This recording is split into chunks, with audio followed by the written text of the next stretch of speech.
that actually this desire for family life is so deep rooted that person, even after sannyas, this desire may not go away.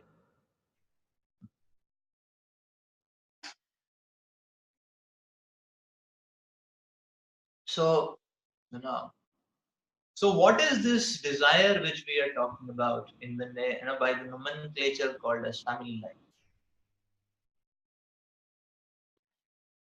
Is association of devotees also not a family? How do we differentiate the two? What is the underlying matrix? So that is something to be understood, or that is something to delve upon actually. So now what the concept which Maharaj Jadabharat is talking about of family life, in general actually, married life, family life, now what we generally call it as. Why the Shastra speaks so heavily against it or so heavily about it is because the whole concept is based on uh, the self as the center, because the whole concept is based on the self as the center, my family, where the my is the center, the I is the center, and that is why it is an entanglement. That is the reason why it is an entanglement, because the whole concept is based on uh, the person, the individual as a center, and it is not based on Krishna as a center, and that is why that the concept becomes entangled. That is why Grihamedi life is so heavily exposed and condemned in the materialistic, in the Shastras. So this materialistic Grihamedi life is so strongly and heavily condemned. Why? Because Krishna is nowhere there in the picture. Actually. So that means that there is this tendency to take a compass around the self and to myself and my circle. And this tendency is what we are terming as family. And this tendency is a very strong tendency in every individual action.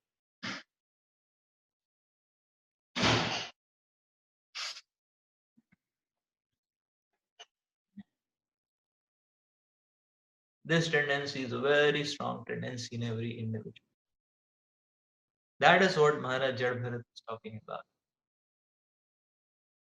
To forget Krishna by drawing a circle around oneself and say, okay, this is my unit, this is my family.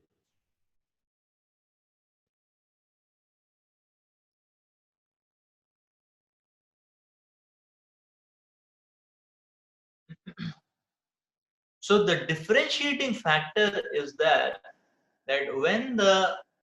uh, when the communion of devotees is primarily focusing on the mission of the Lord, then it is called as association. If that factor becomes less, then it becomes uh, a family unit. What Bhagavatam is speaking about. That's how it happens. That's what it means actually. So service to the mission has to be uh, an important priority.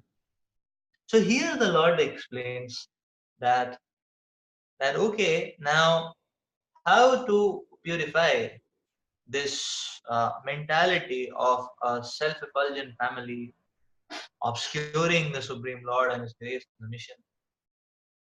So that is where these three qualities come into picture: charity, sense control, and sacrifice or yajna. These are the three ways by which one can purify this mentality of putting oneself as the center and shadowing the Lord. So that's why these qualities are important.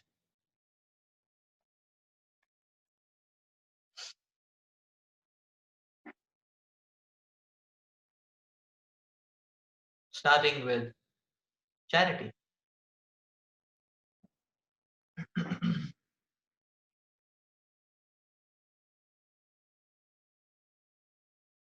The more we give to Krishna, the more our heart is purified. The more our heart is purified. So the quality of charity is developed by practice. The more we practice giving, the more the heart is pure. For a person who has not given a single penny, it will be very painful. But he gives a penny, he'll be inspired to give two next time. He'll be inspired to give five the next time. So that is how this quality goes. We give 1,000 rupees to Krishna and be inspired to give 10,000. We give 10,000 to Krishna and be inspired to give a lakh. No? We give a lakh, you'll be inspired to give more. Like that. So because in that way the heart starts getting purified.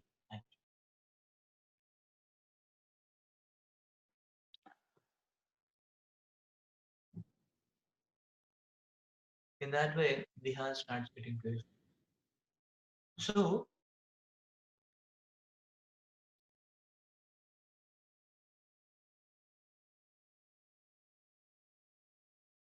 Vedas are talking about, Vedas are promoting this are encouraging this aspect of giving.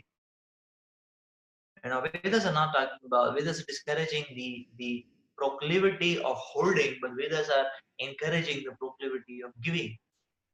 This is very amazing because we are amassing and then we are giving. So the commodity is gone, but along with that, the Shastras explain our anarthas and the kilmish in our heart is also.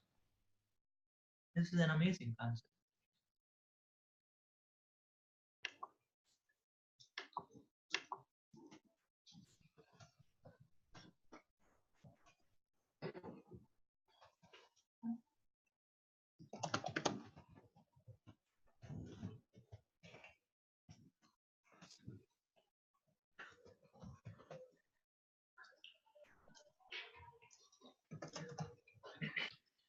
So along with that, the anarthas of our heart are gone.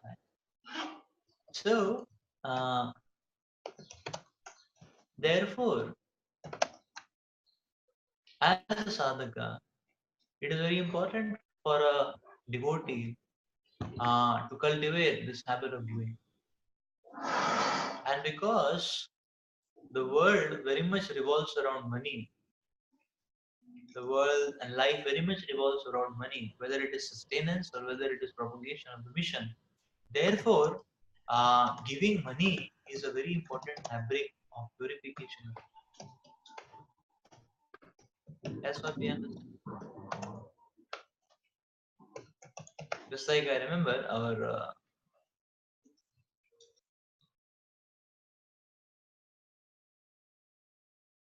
in one of the yatras, our Radha Jivan Prabhu was giving the presentation on TOVP. And then he was telling, please contribute for TOVP. And then he was narrating on, he said, everyone can contribute. And then he was looking at brahmacharis and he said that even brahmacharis can contribute.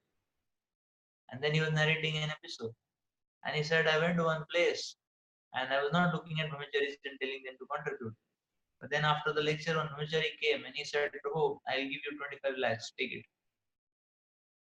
And then he asked him, Are you are brahmachari, how you get 25 lakhs? And then he said, no. There was some ancestral land got sold and all, and he was the only proprietor or the only heir or something like that, and he got 25 lakhs. So he gave it for uh, he gave it for Radha Madhav. He gave it for TOP. So then Prabhu was telling that yes, today's day and age, you don't know who can give what he can give and things like that. So he said yes. So so actually, in that way, everyone is dealing with wealth actually. Mhm. Only thing is that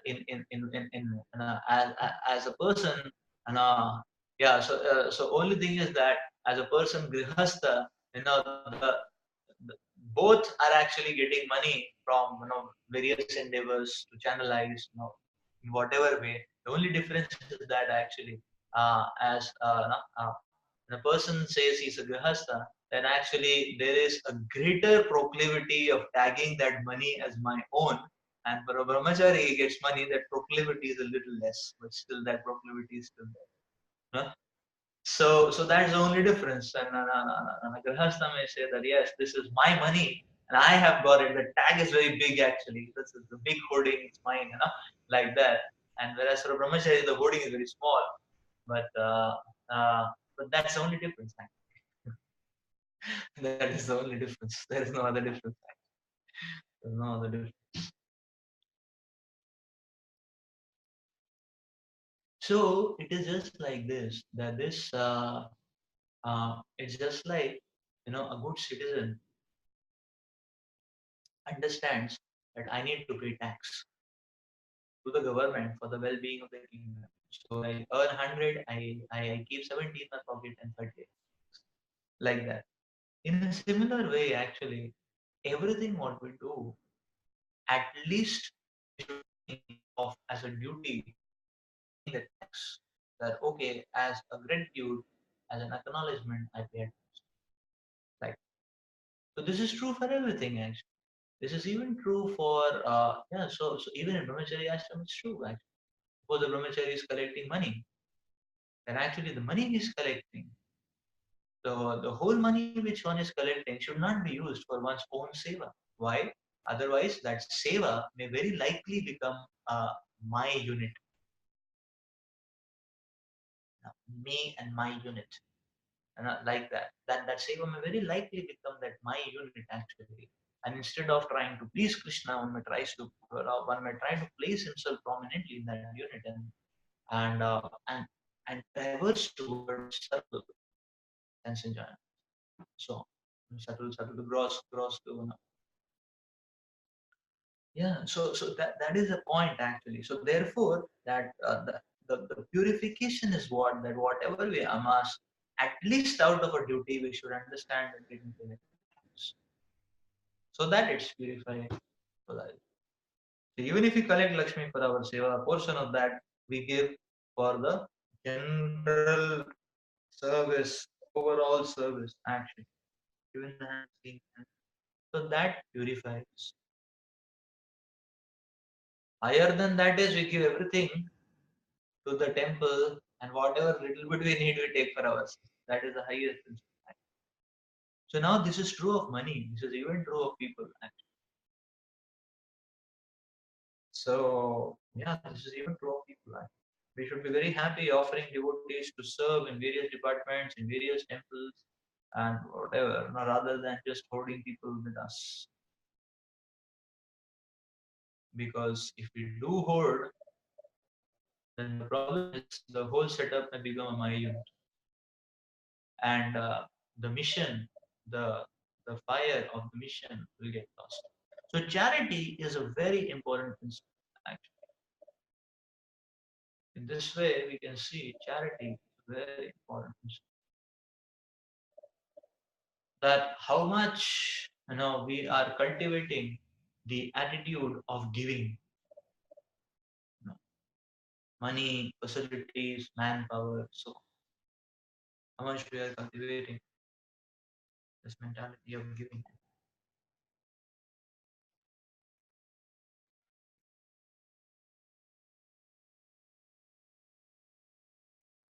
The next quality is Dhamma.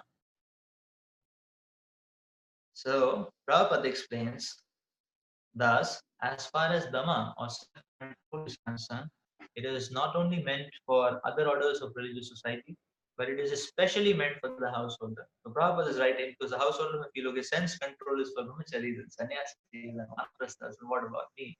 Nothing about me. And therefore Prabhupada is exclusively making this point that for other orders it's okay, but it is especially meant for a householder. Why? Because it is a weak on that platform or in that ashram, this aspect goes weak actually, and therefore it has to be especially emphasized.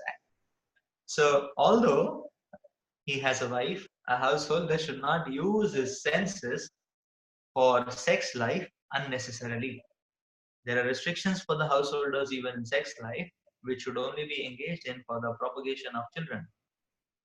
If he does not require children, he should not enjoy sex life with his wife. And modern society enjoys a sex life with contraceptive methods or more abominable methods to avoid the responsibility of children.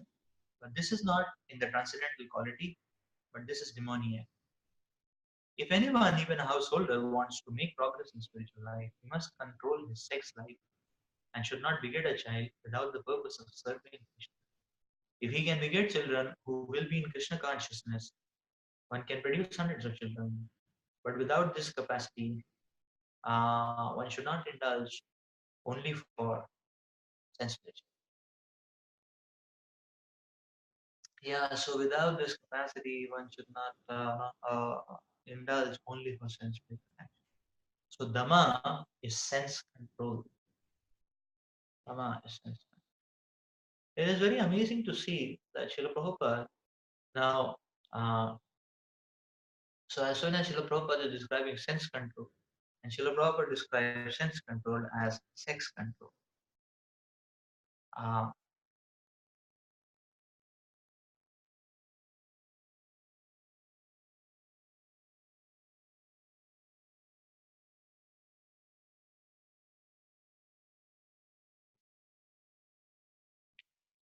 Prabhupada describes sense control as sex control.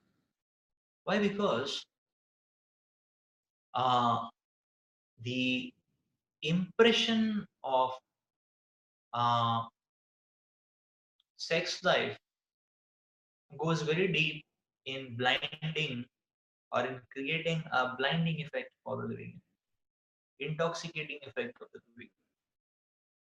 You see, the point is that if you eat some Mahaprasad, some feast prasad, sorry, you know, well, Mahaprasad, whether it is enjoyable or not depends on the place and other things.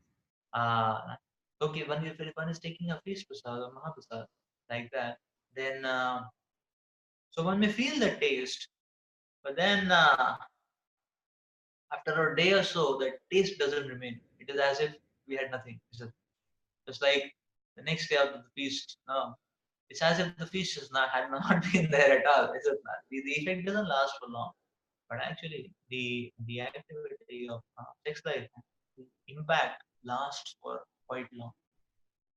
It is a very strong intoxication, and the effect lasts for very long, and that is why it has to be controlled.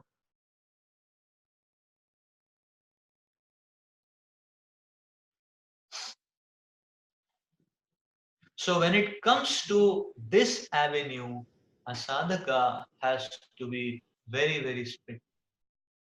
A sadhaka should be very strict. The stricter we are, the more liberated we will be, the more free we will be, and the loose we are, the more we will be bound and entangled, and the more we will be miserable. That is the point which is being explained here. Therefore, even Maharaj Jadabharat, when he explains about sex life, then Maharaj Jadabharat speaks that sex life is like a whirlpool.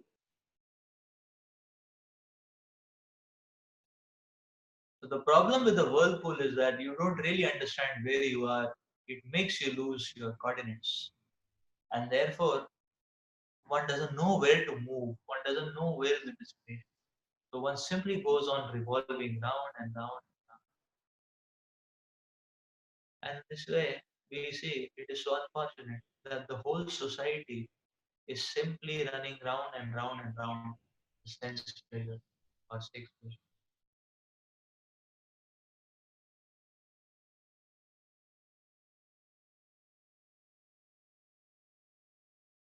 The whole society is simply running round and round sense pleasure.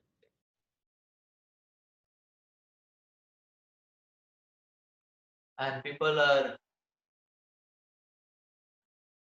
yeah, people are actually, their lives are passing, and people are actually dying. And but then this tendency is not going away. Srila Prabhupada mentions in his books when he went to the West that even people who are 80 years old, they want to see young girls dancing. A person has become 80, he is already in the, no, he's already sitting in his coffin actually, only the lid has to be closed. And this fellow is thinking, no, let me. It's such an unfortunate position, such an unfortunate position. Yeah, here also I see actually there are people who are 50, 60, 65, like that. Their bodies look so ugly, but then they are also wearing, they're also putting cosmetics and wearing sensual kind of dresses and so on and so forth, and going for parties and so on. It is so unfortunate. Their bodies look so ugly, and now not even able to walk properly. That now, uh, yeah, their face is not smooth. Also, it has become into some dried up wells here, there, and all that. It's so ghastly. But then the mindset is literally, it is so obnoxious. It is so unfortunate. It is so unfortunate.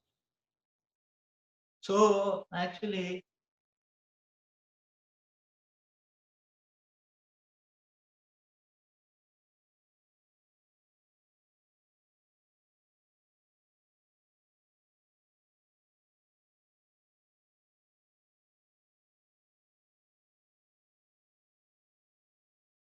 that's fine. That's probably one can. But if not, one should not touch it.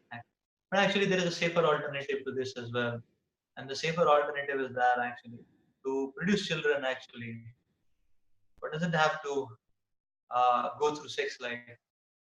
One can produce children by preaching. That's a very safe way of producing children. And actually, in that way, one can produce hundreds and thousands.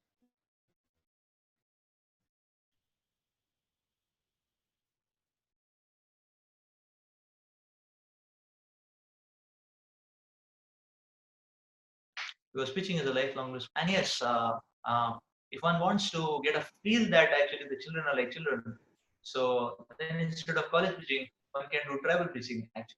You know? And uh, yeah, actually, instead of college preaching, then one can do tribal preaching, and the children will look like children as well. The children will look like children as well. So in that way, we see that this Sankirtan or the preaching mission is such a benediction for us. Suppose there is nothing to do in this world for Krishna, we can never get out of this world.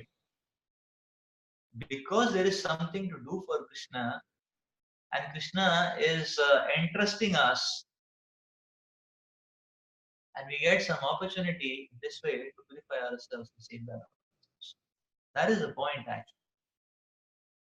So now the thing is that now the question which comes is this, that how do I control this sense desire, sex desire, the sense control, the sex control, how to go about that?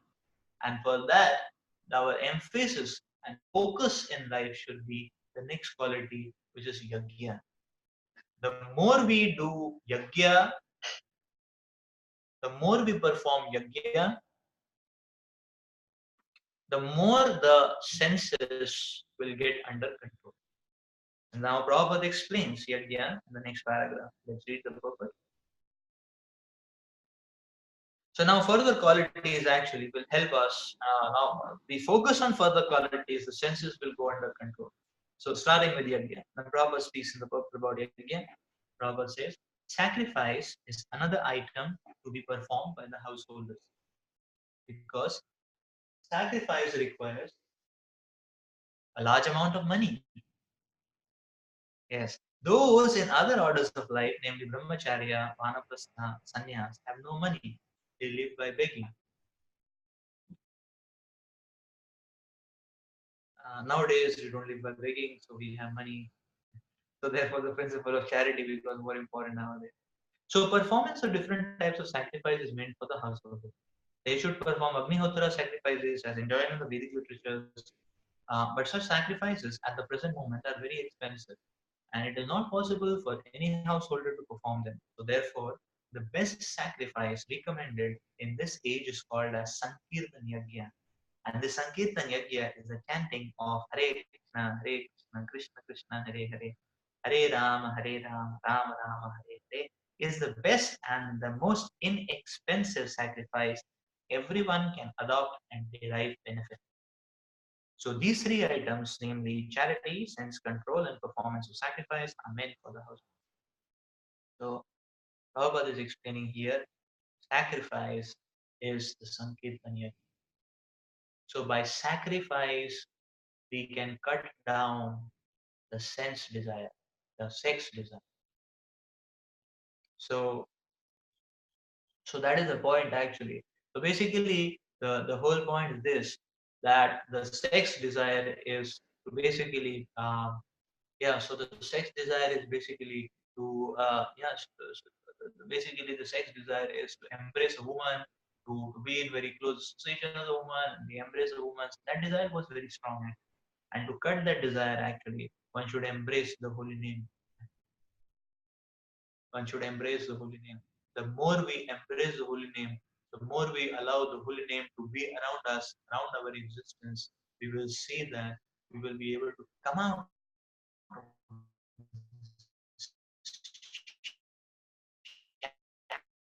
shackles of the, and therefore Prabhupada is emphasizing something again. Only if we embrace the holy name, only if we embrace the holy name, actually, can we forget, or can we come out of the desire to embrace the woman? That is the point. So the more we embrace the holy name, the more we chant, the more we hear, the more we chant and hear, we will see our senses will come under control.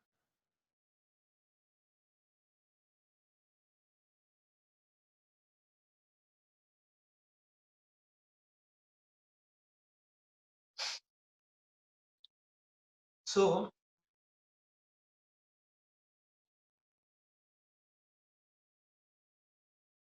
so this is the point actually. It's like, uh,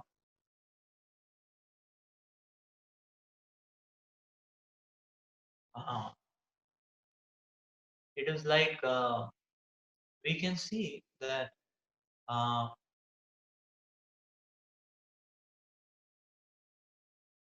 we see in the life of Sri Prabhupada, for example. And then you see at the point when Prabhupada was actually endeavoring to seriously start the mission of, of preaching, when he wanted to, he was, Prabhupada was very seriously starting at, you can say, at this one of the stage. When Prabhupada was almost a one of us, and then he was starting very seriously preaching. So that time you will see Prabhupada would be always talking about, uh, that actually I have got the secret of how to go back to God. You can read in the Lilamrit, Prabhupada in this to Bhadu Sastri also. And Prabhupada was speaking to these people. Somehow I have got the clue of how to go back. That is, this is possible for everyone. This is possible for everyone. It is a foolproof process. It's easy and it is possible and practical for everyone. So that process to get out of this world has very much to do with taking shelter of the holy names, actually, chanting the holy names, and preaching the holy glories of the holy name. And the more we do that, the more we can see that it brings us to this, to us, it brings us to a spiritual state.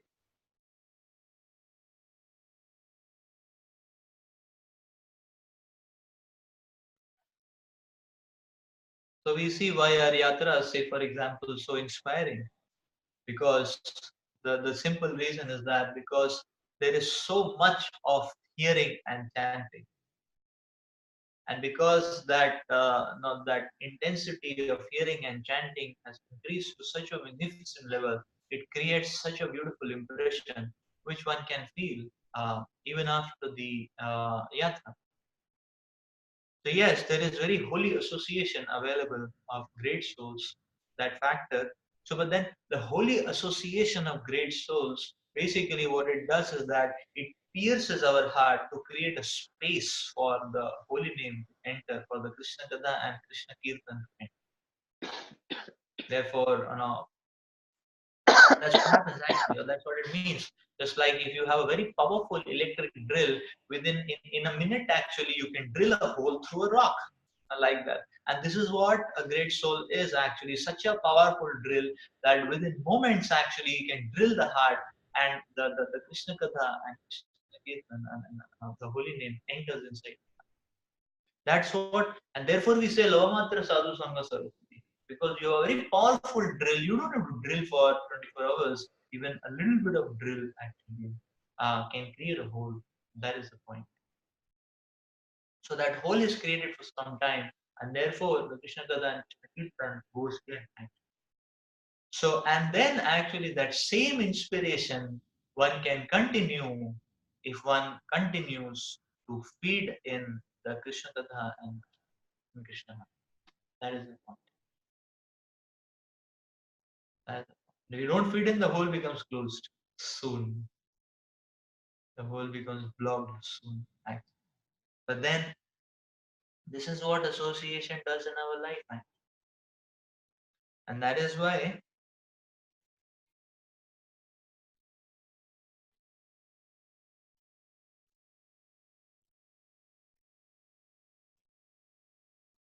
here then the entire so then the mindset which or the aspect which comes in is that yajna means okay, you take something actually the Sankirtan name which is a fiery and we put ourselves into that. That is the meaning actually of the Sankirtan yajna. Somehow or the other we put ourselves into that. And therefore Prabhupada explains, Prabhupada recommends Sankirtan yajna as sacrifice. The next quality mentioned is so okay. So the next set of qualities is now Swadhyaya Tapaha Arjavam.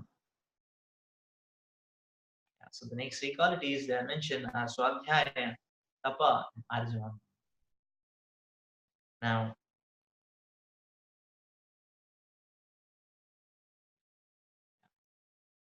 so Swadhyaya is a quality which is especially emphasized for a brahmachari because a brahmachari is meant to solidify his roots, and therefore the spiritual intake is very important. So it says then Swadhyaya, Vedic study is meant for brahmacharya or student life. Brahmacharis should have no connection with woman. They should live a life of celibacy and engage the mind in the study of Vedic literature for cultivation of spiritual knowledge. This is called as Swadhyaya.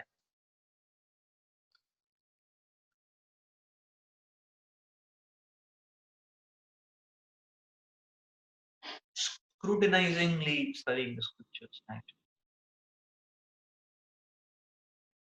Yeah, so that is what it is explained that you see the point is that the living entity can never be alone. He needs someone, he needs something to be with him, like that. So if one has nothing actually, then one looks out for false shelters. These false shelters may be woman, then woman expands into children, and so on. That's a false shelter. But if one doesn't have anything, then one runs in that direction actually. So therefore it is said that sadhaka should work hard actually to to spend more and more time, and in that way to develop a deeper and deeper relationship with the Shastras. With the Shastras. In fact, the principle of a brahmachari or the principle of brahmachari ashram is that yes, brahmachari also has to marry, and a brahmachari has to marry Srimad Bhagavatam. And if he doesn't marry Srimad Bhagavatam, he has to marry someone else. So this is the principle which is explained actually. And the brahmachari has to marry Srimad Bhagavatam. Otherwise, he has to marry someone else. So the principle of the living entity cannot remain on his own standing. He needs someone. He needs some practice. He needs somebody to embrace, somebody to always. So for a brahmachari, Srimad Bhagavatam, and the meaning of saying that a brahmachari has to marry Srimad Bhagavatam means that one should spend time with Bhagavatam, hearing about Bhagavatam, speaking Srimad Bhagavatam. Because if you see, the essence of relationship is spending time. So even for a husband, if he doesn't spend time with his wife, his family life is going to be very disturbed. It is going to be full of misunderstandings and fights and so on. So to keep a smooth and peaceful family, he has to spend time with his wife. So what is the relationship? The relationship is spending time. In a similar way, the relationship with Bhagavatam means spending time. So for one who is a grihastha, he may have a wife, because he married, he has a wife. So now, so then from grihastha to vanaprastha, again the principle, how do you go? The principle is again swadhyaya. You start spending time with Bhagavatam, and then that becomes, and then engage the wife also spending time with Bhagavatam, and then that becomes, that relationship grows and grows and grows, and in that way one can come out of. So one can go closer to Krishna, and one can develop that deep attraction and craving for Krishna. So Swadhyaya is the principle. Just like one of the days, almost 10 days before or so, 10 days before or so, we were hearing from one of Srila Prabhupada disciples here, and he was explaining about, he was telling about Mahavishnu Maharaj. Now, there are two Mahavishnu Maharaj in ISKCON.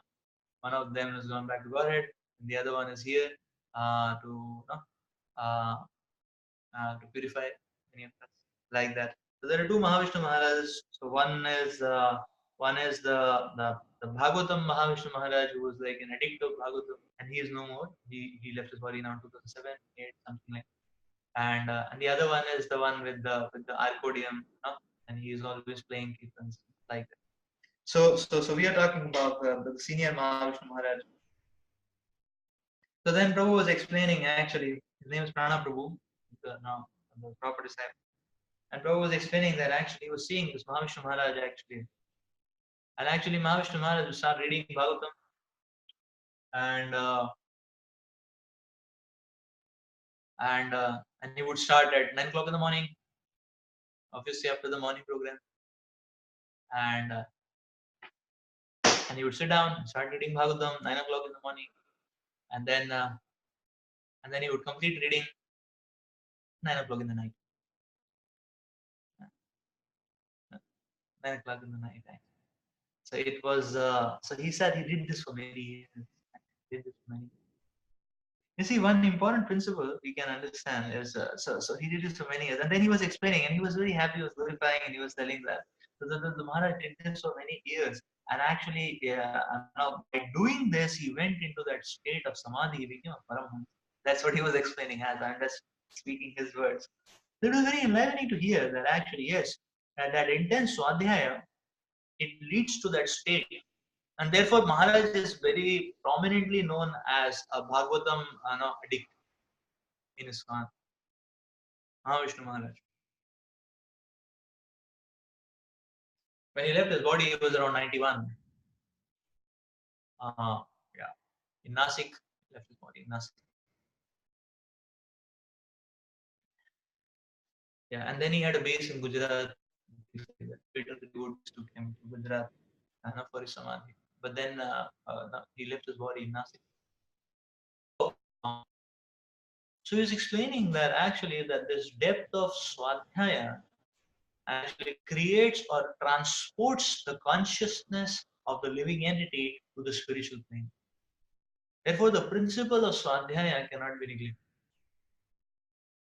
One important thing to note here is that you see now, if we try to understand after in Prabhupada times, especially after Srila Prabhupada left from the planet, we can understand one thing. When Srila Prabhupada left the planet, then basically what happened is that the movement went through a stage of examination and crisis. So now at this stage, what happened is that there are many who could not continue with consciousness.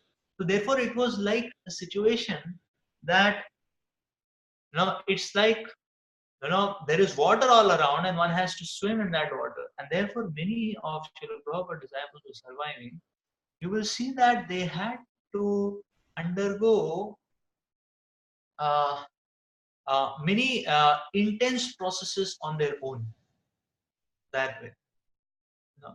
So what this means is that they had to struggle on their own and stand on their feet actually, and different devotees tried out different things, like that. So, so when we say that yes, Maharaj was reading 9 hours or 12 hours a day actually for many years, this is like because there is no, because there was no planned, process which they could follow, systematic process which they could follow. So everyone had to struggle with his hands and legs, and somehow or the other create a standing. That is the point actually. So some of them started chanting stick around. Some of them were became so die-hard book distributors. Some of them became die-hard preachers, and some of them started doing 6 offerings and six offerings a day to deities. So we will see that because when Prabhupada left, then they had to go through that intensity. But the point to note and the lesson to learn for us is that the lesson is not that we read 6 hours a day without doing any service. That is not the lesson actually. But the lesson is that we need to catch the point of intensity. That intensity always works like that. That is the lesson which we have to take. It's not that okay, we don't have to go to Guru Puja, we don't have to construct memorial for Prabhupada, we don't have to work hard for building proper memorial, let us just read Bhagavad. That is not the point, because that will not give us purification. So everything as so in the context where people were falling apart, the society was falling apart, and here is an individual. There is no concept of uh, structure, protection, counseling, classes, yatras, so on, so forth. Nothing actually. Every individual had to struggle to stand on his own footing, and therefore anything what they could do was glorious. But what we can learn the lesson is that so now things are very structured. We have a structured plan, we have a structured mission, we have a structured service to do, we have guidance, we have help, everything is available for us. So therefore, some die-hard extreme tendencies may not be required, but what is required is to intensify. Okay? Rather, in that sense, we can say that yes, like say for example, chanting extra rounds is not done uh, uh, as a replacement of service, but chanting is done along with service. So similarly, reading, hearing also is done along with service, not as a replacement. So that is the point actually. That is the point which we need to understand.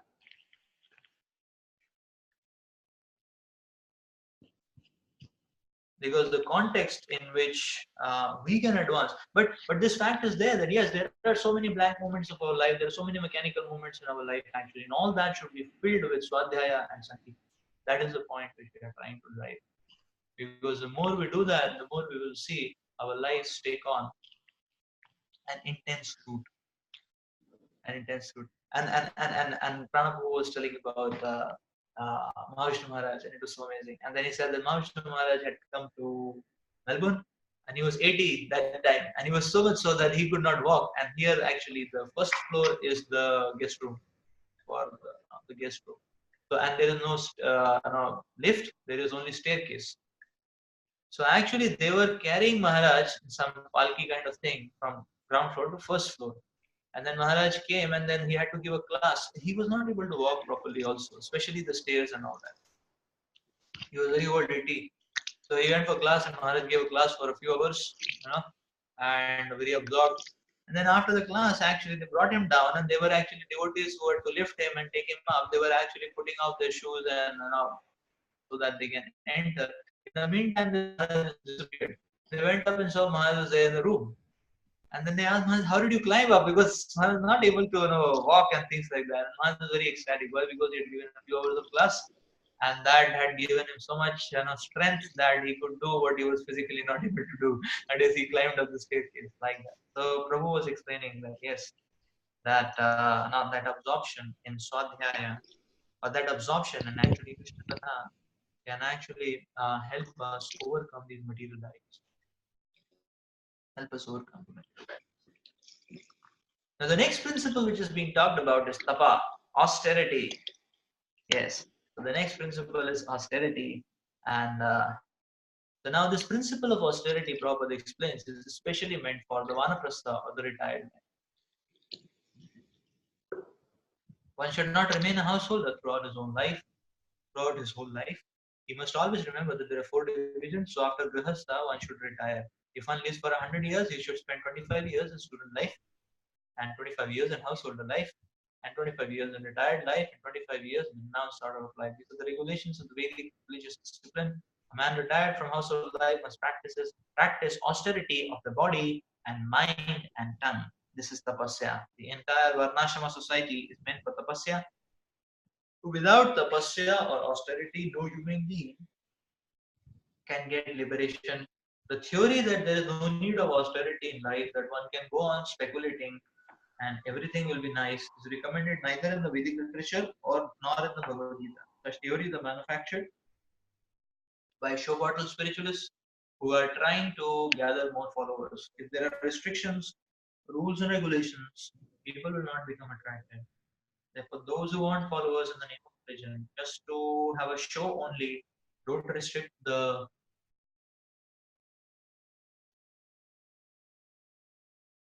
lives of the students nor their own lives, but that method is not approved by the Vedas. So austerity, that is tapaha.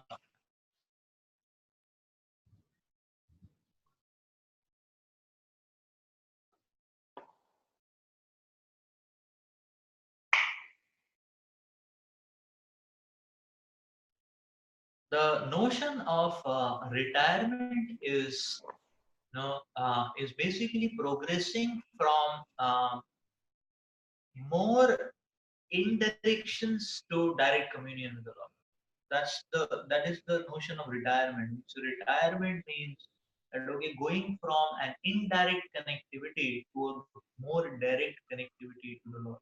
That's retirement, basically. So going from, therefore, actually retirement. Uh,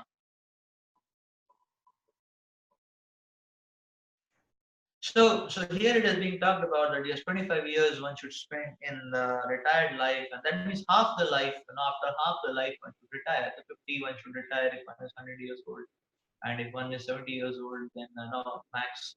Then actually 40, 45 one can retire. Things like that.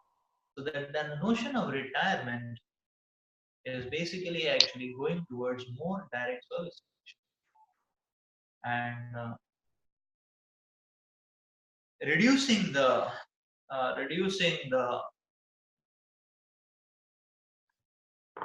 material side of dealings and engagements and going towards a more direct servitude to Krishna. So now the point is this, that this retirement is being said like 50 is the retirement siren, the retirement call, which the siren starts blowing that okay, finish off now, enough, like that. So now when the siren call comes, then how is it that one can take up the step immediately? You know, one was suppose a person is fully in material life and fully in various worldly dealings, and all of a sudden, immediately how we can plunge off. So the point which comes is that this immediate evacuation or immediate ejection doesn't work out. But what can very nicely work out is a continuous ejection or event. That continuously one is working towards the directive that yes, I need to come out. I need to I need to come out. And that means come out means what? The come out of indirections and proportionately engage in direct service. Indirect service. So that is the principle which is explained here. That's one of the principle of tapasya. So now the tapasya means basically that continuously striving for this particular object of direct connection.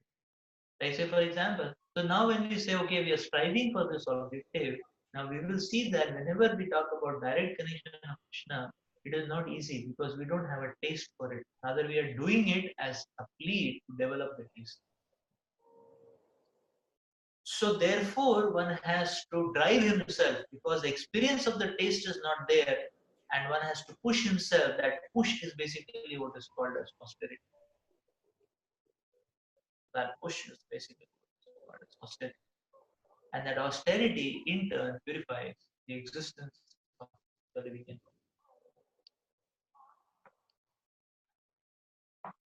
So we see that in this fashion, we can see a prominent thing, which is, yeah. So we see that yes, as our we can also see that as our spiritual journey progresses, that there are so many different kinds of services as well. There are management services, construction service, then so many different kinds of service. So the important principle is to see that now even seva for the mission actually has direct and indirect applications. Say for example, yeah, construction seva maybe a little indirect service, but then a direct preaching service is a more direct service, or the DT service is a more direct service, things like that. So slowly one has to see that the direct components in one's life. So this is a principle actually, which one has to understand. Therefore, so that is like called as continuous, continuously drilling our hearts. So for to go towards Krishna more and more directly. Tapasya, the principle of tapasya, that yes, we push ourselves. Just like Sankirtan mission, we have to push ourselves. It requires physical, mental, um, uh, financial strain. One has to bear all that for the sake of preaching. So to drive through that, that is called as tapasya. And this aspect of tapasya is what moves us forward, is what drives us forward, attracts Krishna. Now the next principle is arjavam. And Prabhupada explains, so arjavam is basically a quality of a brahmachari, emphasis for a brahmachari, because brahmachari stage is the formative stage, and therefore it is said that one should have a simple heart. Because if one has simplicity in his heart, then there are going to be very less blockages in spiritual life. But the heart is complicated. The conducted, the blockages a lot. So therefore, the mercy conduction becomes so strong. So now Prabhupada explains here that simplicity, as far as the Brahmanical quality of simplicity is concerned, not only should a particular order of life follow this principle, every member in all the ashramas. So this is something which every member has to follow. Why? Because this is the root. So the qualities which are emphasized for a brahmachari, in one sense, they are like a root. Like say, what converts a grihastha into vanaprastha? Swadhyaya is one prominent fact. Is it not? You know, and the swadhyaya transports to the positive, that artha pravritti, that positive attraction towards the vanaprastha stage. Yeah. So Shama Dama Tapaha actually will give him purification, but the Swadhyaya will give him the momentum to move forward that way. Uh, so simplicity is also one root quality. And Prabhupada says one should be very simple and straightforward.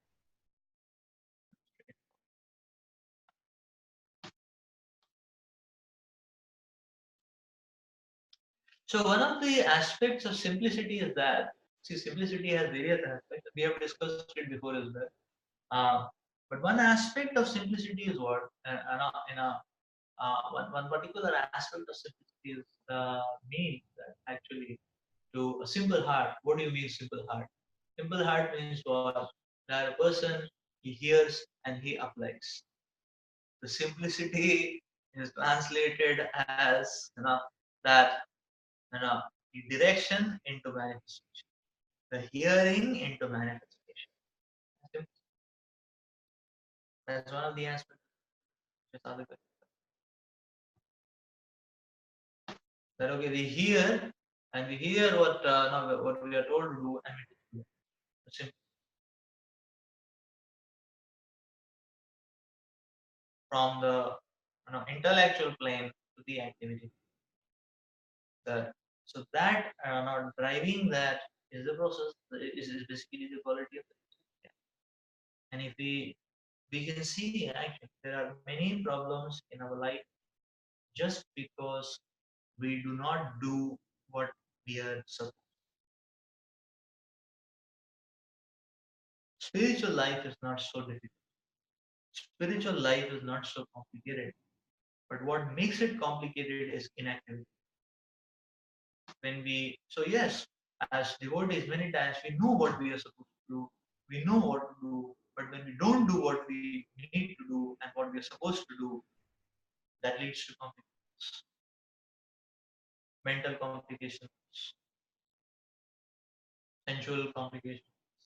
Yeah, because senses go wild, and then, so it leads to whole lot of complications.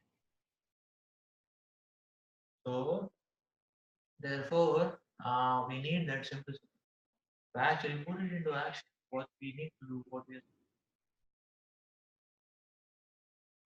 So application is one of the aspects of horizontal activity.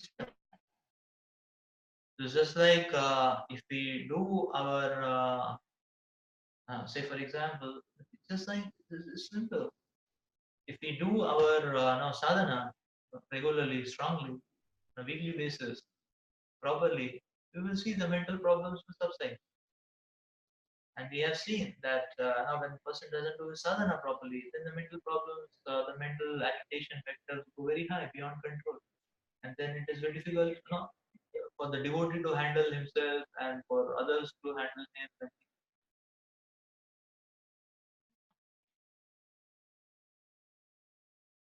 Yeah, so rather if it simply do a sadhana properly, or reading, hearing, Puja and chanting properly, so 70% of the mental problems will be solved.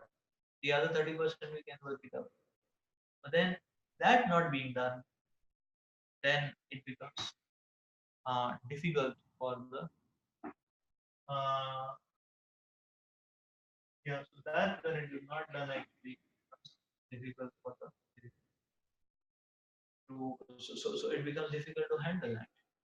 So therefore, that putting into action, we know so many principles how we can improve our standing. We know so many principles how to develop taste for Bhagavatam. We know so many principles. We know how to go out and preach. Is it not? What are the ways in which we can preach? We know so much, but when we don't do anything, it creates such a problem in our life. When we don't do anything, like we know where to get lectures, we know whose lectures to hear. Everything is there for us. So, uh, so therefore, actually, one should be focused on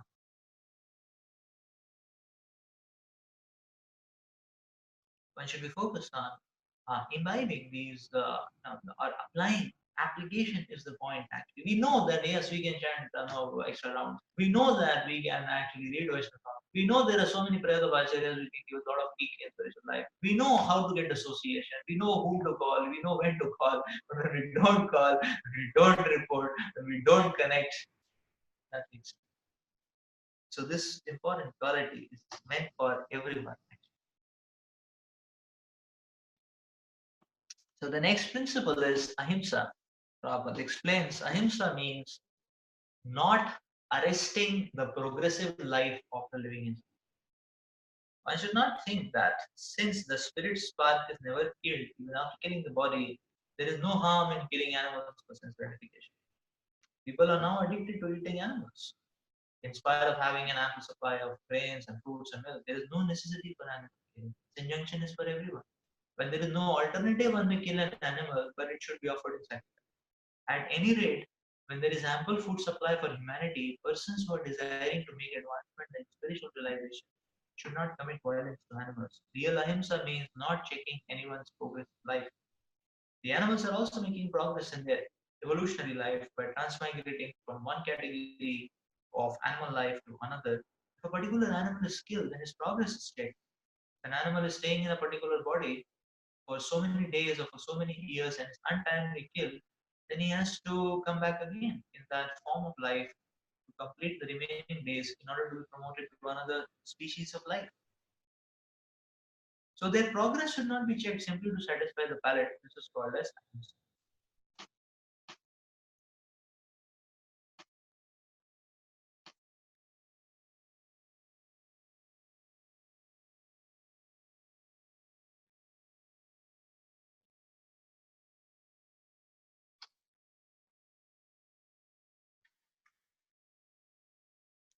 Yeah, so Prabhupada also,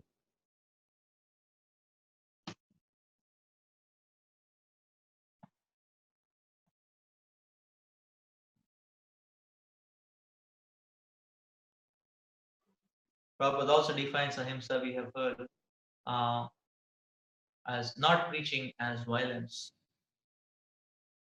That when we are not preaching the words of the Lord, then actually we are committing violence. We are committing violence.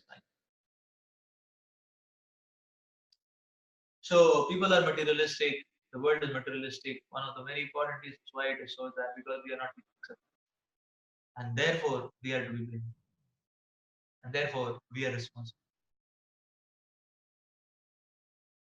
because we are not sufficiently glorifying Krishna. That is the root cause. Right?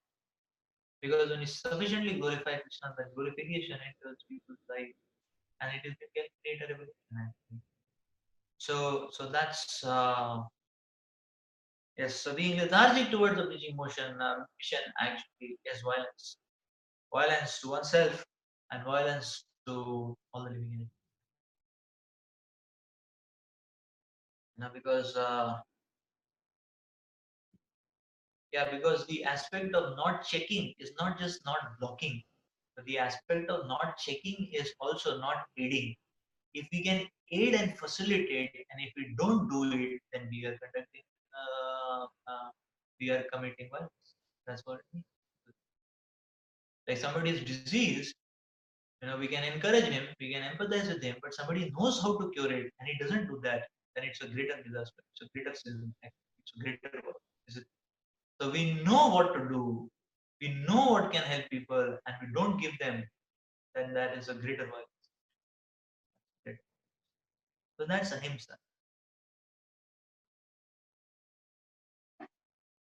The next quality Prabhupada mentions is satyam.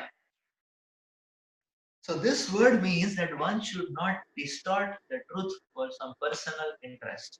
Okay. In the Vedic literature, there are some difficult passages, but the meaning or the purpose should be learned from a bona fide spiritual master. That is the process of understanding the Vedic. Shruti means that one should hear from the authority, one should not construe some interpretation for his personal interest. There are so many commentators on Bhagavad Gita that misinterpret the original text. The real import of the word should be presented, and that should be learned from one of its spiritual. So one of the aspects of Satyam is also, so yes, one should not distort the truth for one's personal interest. Therefore, one should hear for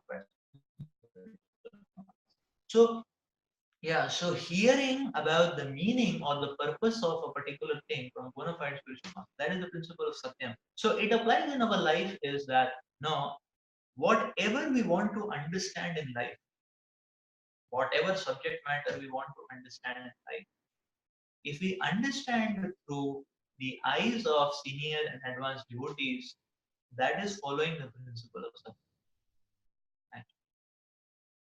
That is following the principle of Sat. That whose words we are giving importance. Because the point is that if we give importance to, say, outside people who may be expert in some subject matter or materialistic people, the problem is that we are creeping in subtle distortions in our heart and we fall off track from the principle of Sat. So anything which we want to understand, it is best to understand the devotees.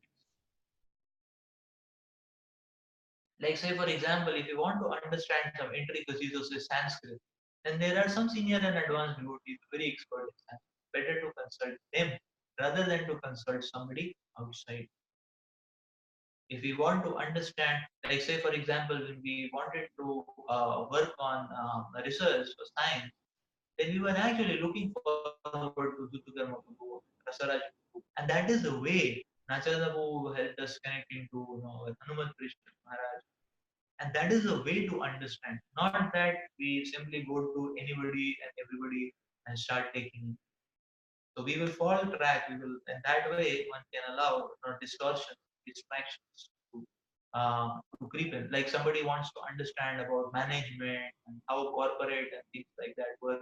And there are some devotees who are expert into that, like Shamananda Prabhu.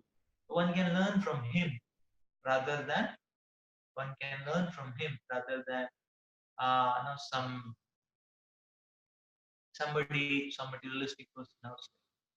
That's the principle of satyam we can apply in our lives. Yeah. Next, Prabhupada mentions Prabhupada akarodha. Akarodha means to check anger. Even if there is provocation, one should be tolerant. For once one becomes angry, his whole body becomes polluted. Anger is a product of mode of passion and lust.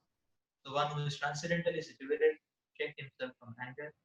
Apaisana means one should find. Okay, so there is an. So one should check himself from anger. Yes. It's a product of lust and passion. So we will see also that you see when we are in a no, just like Radhesham put the example, the pan is hot. You put one drop of water also, it makes a lot of sound. So that's so when the heart is empty, even a slight twitch will lead to an explosion. And if the heart is satisfied, then even an explosion is appears as a firecracker. I had some flavor. So the principle of working on anger is to actually make sure that our heart is not empty, that we are feeding in ourselves. We are feeding because you see, if the mode of passion and lust is down.